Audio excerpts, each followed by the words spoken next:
Hi, I'm Danny Hales, the former director of the Swanee River Regional Library, and on the celebration of the 25th year of this great facility, I've been asked to share with you the community process of how this came about. The regional library had built many libraries up to about '93 in our branch library system, but what we did not have was a good facility to run the regional services or a good facility to serve Swanee County. So in 1993, we applied for a state grant to build a new library, and we had no idea if we would get it, but we did. We were rated #1 in the state, which confirmed our thinking that we really needed a new library in Swanee County and for the regional library. After approaching the county to sign the grant to allow us to build the building, I asked them if we could do a fundraising drive. We had about 270 days before the absolute drop dead date to let the bids on the building. So we began a fund drive in the county. Two commissioners were very instrumental in assisting me with that fund drive, and that was Billy Jernigan and Sam Robertson. Sam was the chairman of the county commission at that time, and Billy had been a county commissioner and supportive of the library for years. So I began raising money in the county with the help of the Chamber of Commerce, and we had significant donations from $5 to $100 to $1,000, but we also had significant large contributions from the Friends of the Library, the Badcock facility, which paid for the carpeting of the building, First Federal and Savings and Loan, and especially P.C. Crapp's family. P.C. Crapp's sons and daughters gave us $50,000 in honor of P.C. and Mrs. Crapps, and that's why the meeting room is named the Crapps Meeting Room. As we were moving forward, Sheriff Robert Leonard, who had been a good friend of the library for years, in fact, our two offices were within 20 feet of each other downtown before the sheriff's office moved out and built the jail, and we eventually moved here. He approached me about trust fund dollars that he had at the end of the year that he would dedicate to the library if the county would accept it.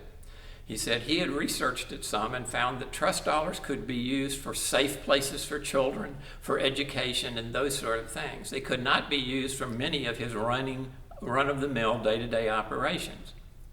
We approached Dean Lewis, the county attorney, as to whether or not he felt the same way we did that this would be permissible. And he said yes. So then we approached the county commission just before we were ready to let the bids on the building, and his $200,000 transfer from the trust fund into the county fund further reduced the amount of funds that Swanee County had to come up with. So it was making it look better and better that they would be supporting us. We took that to the county, and the county then moved forward and voted 3-2 to move further on with the construction of the library. At the same time that was going on, I had petitioned the state library as to whether or not we could use state aid reserves. State aid reserves are supposed to be used for operation and cannot be used for bricks and mortar, so never had been used within a process. But architectural services and engineering services were not bricks and mortar. The state library and their attorneys agreed with me, and so we were the first library in the state that was able to use archived state aid dollars to help construct the library through architectural services. Those efforts then allowed us to let the bids for the library and go ahead with construction. And the rest basically is sort of history.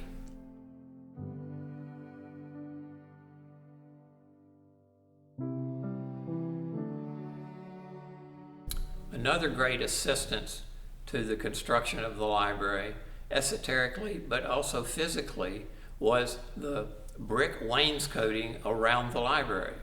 Music and Worth, a local contractor, won the bid for the library, but we were not able to include the brick surrounding the building.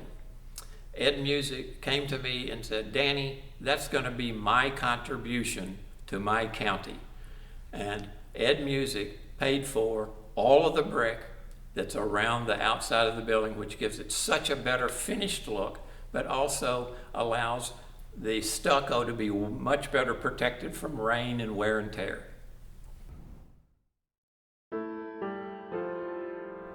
One thought that I would like to share about the design of the library was we worked very hard on it.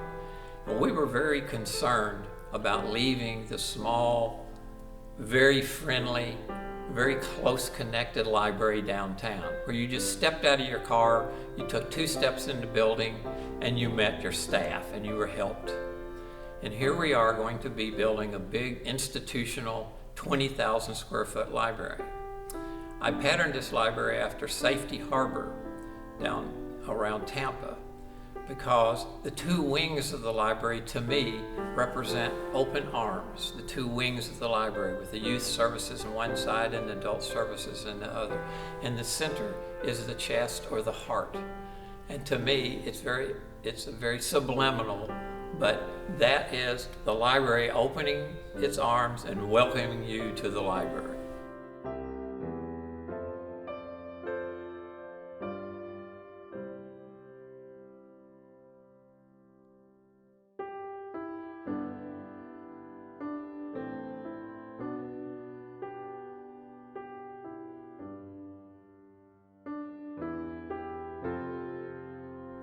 After completion of the building and the grand opening, the library was certainly well received and our crowds were just off the charts.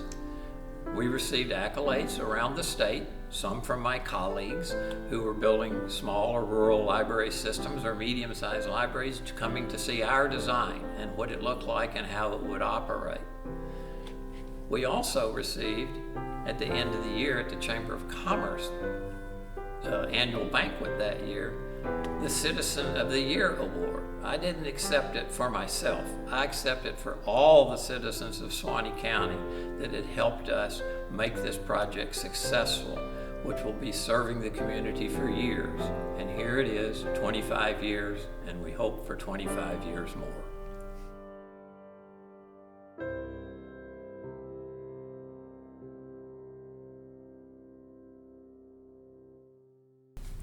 The Largo Public Library is a prime example of what gets accomplished when a community works together for the common good.